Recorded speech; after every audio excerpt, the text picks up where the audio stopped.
Assalamualaikum students, welcome to second year computer science lecture number 6। आज हमने discuss करना है डेटाबेस मॉडल। डेटाबेस को हमने स्टडी कर लिया, डेटाबेस के ऑब्जेक्टिव्स कौन कौन से हैं वो हमने स्टडी कर लिए। फिर आज हम देखेंगे कि डेटाबेस के मॉडल कौन कौन से हैं। सबसे पहले ये देखते हैं कि डेटाबेस मॉडल का मतलब क्या है। Database model actually a set of rules, एक सेट ऑफ रूल्स है that describe the structure of database. ऐसे रूल्स का सेट जो कि डेटाबेस के स्ट्रक्चर को डिस्क्राइब करते हैं। जब डेटाबेस के स्ट्रक्चर की बात होती है तो इसको क्या मतलब है। स्ट्रक्चर मीन्स कि डेटाबेस के अंदर कौन कौन टाइप का डाटा स्टोर हो सकता है, यानी किस किस टाइप का डाटा डेटाबेस के अंदर स्टोर हो सकता है। डाटा टाइप्स क्या होती हैं ये फर्स्ट ईयर में आप पढ़ चुके हैं। न्यूमेरिक डाटा होता है, अल्फ़ा न्यूमेरिक होता है, अल्फ़ाबेटिक होता है, वीडियो डाटा होता है, ऑडियो होता है, इमेजेस होते हैं। ठीक है, तो डाटा टाइप्स कौन कौन सी सपोर्ट करता है डेटाबेस। डेटाबेस के जो डिफरेंट डाटा ऑब्जेक्ट्स हैं, जो रिकॉर्ड्स हैं, उनका आपस में रिलेशन जो है वो किस किस तरह से बनाया जा सकता है। और लास्ट बट नॉट लीस्ट कि डेटाबेस जो डाटा के ऊपर कौन कौन सी रिस्ट्रिक्शन लगा सकता है। ठीक है, तो ये इन तीन चीज़ों की डिस्क्रिप्शन को, इन तीन चीज़ों की वजाहत जो रूल्स करते हैं, जो कॉन्सेप्ट्स करते हैं, उनको हम कहते हैं कि ये डेटाबेस मॉडल है एक्चुअली। ठीक है, उसको डेटाबेस मॉडल का नाम दे देते हैं उन सारे रूल्स को। ठीक है, तो ये बात आपको पता है कि database system traditional file system को रिप्लेस करने के लिए आया था। ठीक है, तो फिर इसको शुरू में जब डेटाबेस मॉडल सबसे पहले आया तो उस वक्त जो मॉडल पेश किया गया डेटाबेस का वो था हायरार्किकल मॉडल। ठीक है, उसमें एक हायरार्की के अंदर डाटा स्टोर होता था। फिर हायरार्किकल मॉडल जो है उसमें कुछ ड्रॉबैक्स थे, उसकी कुछ लिमिटेशंस थी। उन लिमिटेशंस को ओवरकम करने के लिए फिर एक और साइंटिस्ट ने एक नया डेटाबेस मॉडल पेश किया जिसको कहा जाता है नेटवर्क मॉडल। ठीक है, अब नेटवर्क मॉडल तकरीबन हायरार्किकल मॉडल से मिलता जुलता था। अभी हम इनमें फ़र्क भी देखेंगे नेक्स्ट जब इनको डिटेल से पढ़ेंगे। बहरहाल नेटवर्क मॉडल जो है इसमें भी कुछ लिमिटेशंस थी, कुछ ड्रॉबैक्स थे। फिर इनको ओवरकम करने के लिए रिलेशनल डेटाबेस मॉडल पेश किया गया। रिलेशनल डेटाबेस मॉडल की स्ट्रेंथ ये थी, इसकी ताकत ये थी कि relational database model relational algebra के ऊपर बेस करता था। तो साइंस के अंदर जब भी कोई नया कॉन्सेप्ट, जब भी कोई नई थ्योरी पेश की जाती है तो अगर उसका कोई मैथमेटिकल बैकग्राउंड है, मैथमेटिकल कोई उसकी एक्सप्लेनेशन है, कोई बेस है मैथमेटिकल, कोई फ्रेमवर्क है मैथमेटिकल, तो वो ज़्यादा स्ट्रांग होती है। ठीक है, तो इसी तरह से जो हायरार्किकल मॉडल और नेटवर्क मॉडल था इसका कोई मैथमेटिकल कोई सॉलिड बेस नहीं थी, लेकिन relational model purely relational algebra के ऊपर डिपेंडेंट था। उसी की बेस के ऊपर उसी के सारे कंसेप्ट जो थे उनको आगे एक्सटेंड किया गया था। तो अब इसके बाद भी नया डेटाबेस मॉडल्स आए हैं in recent decades, but relational model तक ही हमारे सिलेबस का हिस्सा है। और इस वक्त जो सबसे ज़्यादा डेटाबेस मॉडल्स एप्लीकेशंस के अंदर यूज़ हो रहा है, सॉफ्टवेयर्स के लिए यूज़ हो रहा है, डाटा को स्टोर करने के लिए यूज़ हो रहा है, वो रिलेशनल डेटाबेस मॉडल है। ठीक है, तो ये हमने देख लिया कि database model set of rule है जो कि डेटाबेस के स्ट्रक्चर को डिस्क्राइब करता है। ठीक, इसके साथ साथ डेटाबेस के ऊपर कौन कौन से ऑपरेशंस परफॉर्म किए जा सकते हैं उनको भी डिफ़ाइन करना, उनको भी डिस्क्राइब करना, ये भी डेटाबेस मॉडल के रूल्स के अंदर ही आता है। ठीक है, तो डेटाबेस के ऑपरेशंस कौन कौन से, बेसिक ऑपरेशंस जो डेटाबेस के हैं वो डाटा स्टोर करना, डाटा को ऑर्गेनाइज करना और डाटा को मैनिपुलेट करना, डाटा को रिट्रीव करना।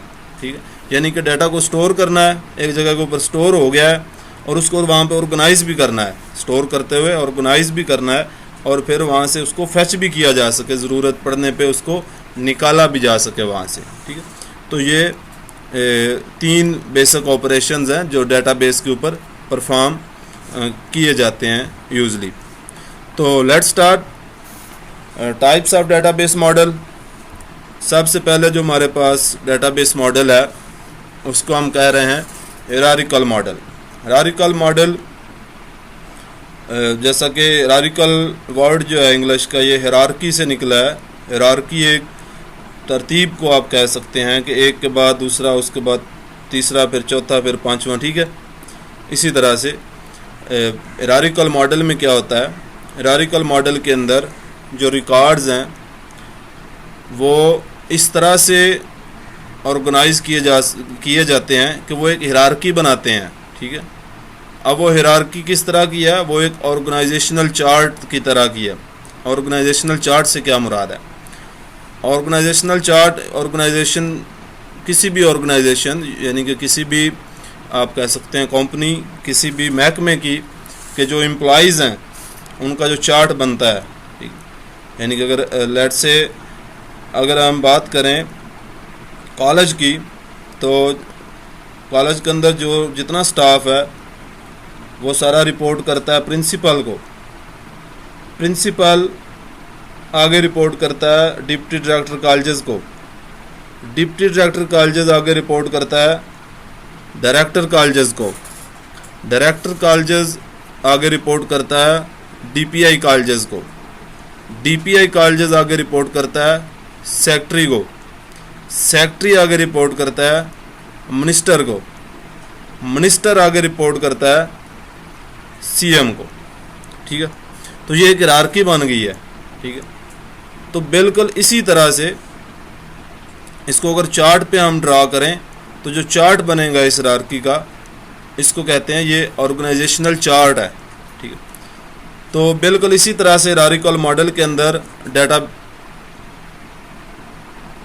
स्टोर होता है, यानी कि हायरार्की में स्टोर हो रहा होता है। रिकॉर्ड जो है वो इस तरह से अरेंज किए जाते हैं। ठीक है, तो ये आपको डायग्राम भी यहाँ पे नज़र आ रही है, entity 1, entity 2, entity 3, entity 4, entity 5। तो एंटिटी इसको आगे नेक्स्ट चैप्टर में डिटेल से देखा जाएगा कि एंटिटी क्या है, लेकिन फ़िलहाल याद रखने वाली बात इसमें यह है कि एंटिटी दरअसल वो ऑब्जेक्ट है, वो चीज़ है जिसके बारे में डाटा सेव किया जा रहा है डेटाबेस के अंदर। हर वो चीज़ जिसके बारे में डाटा स्टोर किया जा रहा हो उसको एंटिटी का नाम देंगे। तो यहाँ पे हमारे पास 5 एंटिटीज़ में नज़र आ रही हैं। सबसे ऊपर एंटिटी 1 है, तो यहाँ से ये शुरू हो रहा है, यानी कि जो सबसे ऊपर लेवल पे है। ठीक है, जिस तरह से सीएम की हमने भी एग्जांपल ली कि सीएम जो है वो सबसे ऊपर लेवल पे है। उसके बाद नीचे फिर काफ़ी सारे मिनिस्टर्स हैं, उन मिनिस्टर्स के नीचे फिर आगे सेक्रेटरीज होते हैं हर डिपार्टमेंट के। ठीक है, तो ये इसी तरह से आगे हायरार्की चलती जाती है। तो यही बिल्कुल इसी तरह से डिटो कॉपी यहाँ पे हायरार्किकल डेटाबेस मॉडल की बन रही होती है। ठीक है, तो हर एक एंटिटी को, इसको नोड भी हम कह सकते हैं। ठीक है, तो जो शुरू में है एंटिटी 1 जिसको कह रहे हैं उसको रूट कहते हैं। रूट मीन के वहाँ से शुरू हो रहे, वो सबसे ऊपर सतह पे मौजूद है।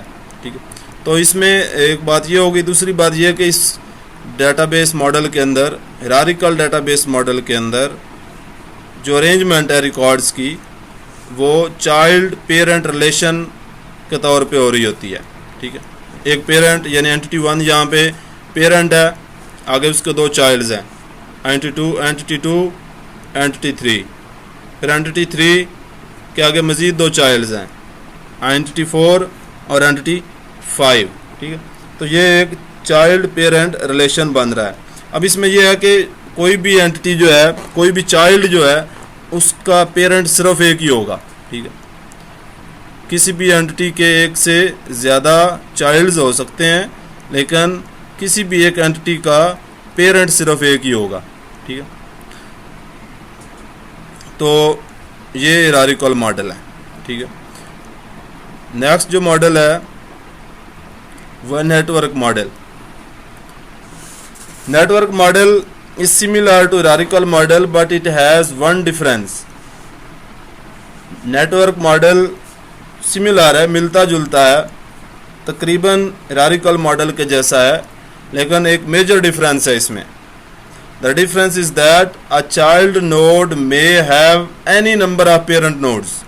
जी, तो वहाँ पे हमने पढ़ा है, अभी देखा है कि एक चाइल्ड का सिर्फ एक ही पेरेंट होगा, यानी कि चाइल्ड का पेरेंट सिर्फ एक ही होगा, लेकिन पेरेंट के एक से ज़्यादा चाइल्ड हो सकते हैं।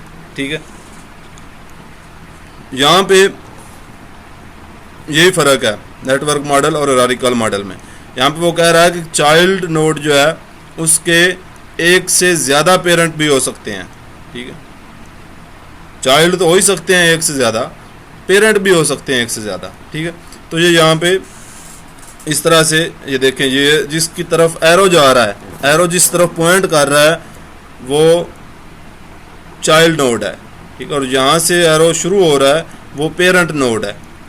ठीक है, तो ये एंटिटी 1 जो है इसका चाइल्ड एंटिटी 3 है और एंटिटी 4 है। ठीक है, और इसका जो पेरेंट है वो एंटिटी 2 है। इसी तरह से एंटिटी 4 जो है इसका पेरेंट एंटिटी 5 भी है, एंटिटी 2 भी है, एंटिटी 1 भी है और एंटिटी 3 भी है, यानी कि ये इन चारों का चाइल्ड है। ठीक है, तो ये इस तरह से ये नेटवर्क मॉडल काम करता है। ठीक है, इस तरह से डाटा इसमें स्टोर हो, इस तरह से डाटा आपस में लिंक्ड होता है। ठीक है, ये दरअसल डाटा की आपस में लिंकिंग है, आपस में उसकी ऑर्गेनाइजेशन उसको ऑर्गेनाइज करने के लिए, जो तरतीब बनाने के लिए जो उसके सारे डाटा को एक दूसरे के साथ लिंक किया गया है, उसकी लिंकिंग इस तरह से है। ठीक, तो ये नेटवर्क मॉडल ओवरकम करने के लिए हायरार्किकल मॉडल के लिमिटेड स्कोप को ये बनाया गया था, और ये उससे ज़्यादा फ्लेक्सिबल है। ठीक, फ्लेक्सिबल ज़्यादा है, इसमें ज़्यादा रिलेशन जो है डाटा का आपस में वो स्टोर किया जा सकता है। And third one is relational database model. तो नेटवर्क मॉडल के अंदर भी काफ़ी सारी ड्रॉबैक्स थे, काफ़ी सारी लिमिटेशंस थी। अब ये कौन कौन सी लिमिट्स थी, ये हमारी बुक का टॉपिक नहीं है, ये हमारे बुक का हिस्सा नहीं है, ये आप इंशाल्लाह हायर क्लासेस में पढ़ेंगे। रिलेशनल डाटाबेस मॉडल, जैसा कि आपको बताया कि ये रिलेशनल अलजबरा के ऊपर लाई करता है, रिलेशनल अलजबरा की बेस के ऊपर इसको डेवलप किया गया, और ये वेरी सिंपल भी है। हायरार्किकल और नेटवर्क डाटाबेस मॉडल से ये सिंपल है, यानी कि सादा है, और दूसरा ये उससे ज़्यादा एफिशिएंट है, ज़्यादा फ्लेक्सिबल है। ठीक है, तो इसके अंदर होता क्या है, इसके अंदर हर एंटिटी जो है उसका एक रिलेशन बना लिया जाता है, हर एंटिटी का एक रिलेशन बन जाता है।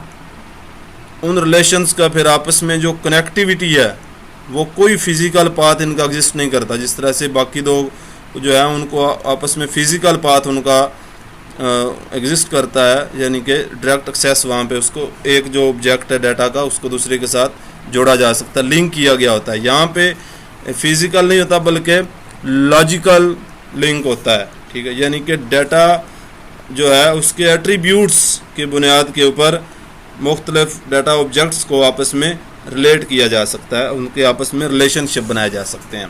ठीक है, तो against in relational model relationship between entities is also represented by diagram that is similar to network diagram, but these relationships are based on the data of the entities।